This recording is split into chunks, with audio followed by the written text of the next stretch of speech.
I don't want you to think of this as just a film. Some process of converting electrons and magnetic impulses into shapes and figures and sounds. No, listen to me. We're here to make a dent in the universe. Otherwise, why even be here? We're creating a completely new consciousness, like an artist or a poet. That's how you have to think of this. We're rewriting the history of human thought with what we're doing. Right. Well, Stephen, at the moment, I'm a touch more worried about getting light on the actors. You know what I mean?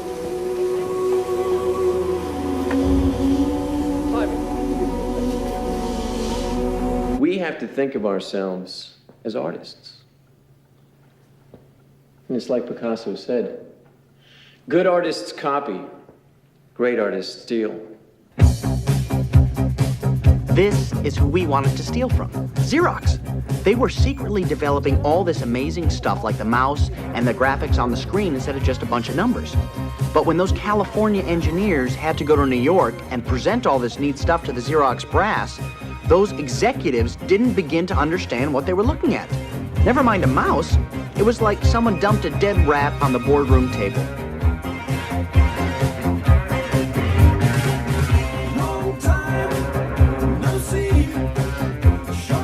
A mouse.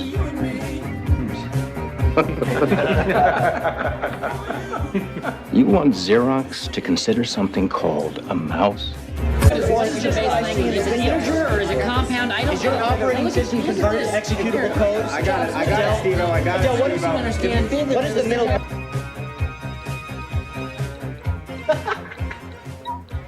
It's pretty neat, right? Click, you're there. Click, you're somewhere else. This graphic interface stuff was like a miracle back then, and we got it. Steve got it from Xerox, who just turned it all over for us to fool with. I'm going to show you the future. It's top secret. Still about a year away from introduction. The ultimate, insanely great fusion of art and science. It's called the Macintosh. This is definitely not the Lisa. It's a graphic user interface. I don't understand. How does a computer handle the mouse cursor display? No, the hardware's got nothing to do with the mouse. It's all right here in the software. Look. Enough! Sorry, Steve. There's no point in torturing our guests with what they can't have.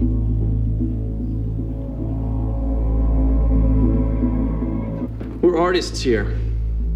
A place where raw sand comes in one end and goes out the other.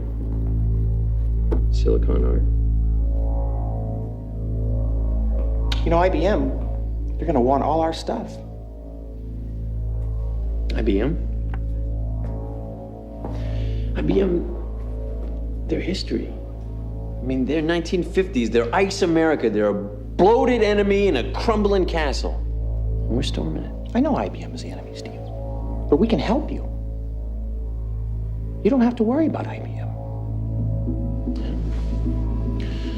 So why are you even working with them? I'd much rather work with you. You listening to me? Are you listening? Yes, I'm listening! I'm so sick of your abusiveness!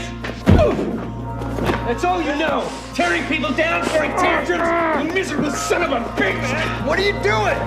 Come on, back off!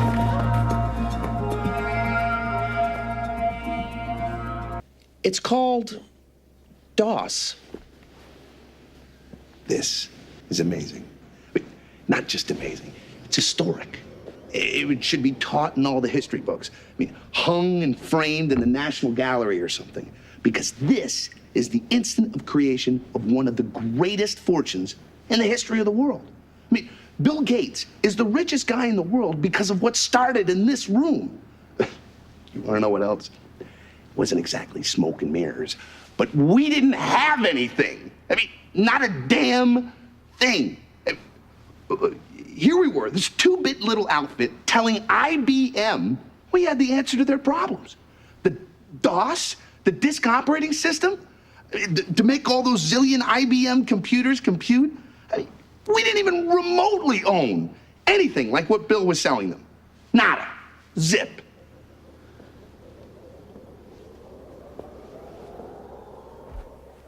Of course, we don't just want to sell it to you outright. Get real, will you? You and I are both like guys that had this rich neighbor, Xerox, that left the door open all the time. And you go sneaking in to steal the TV set. Only when you get there, you realize that I got there first. I got the loot, Steve! And you're yelling?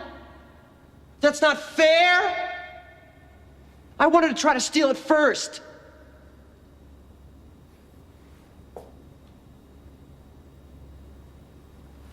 You're too late.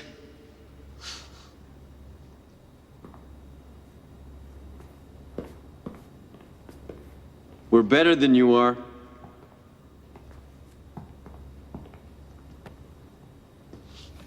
We have better stuff.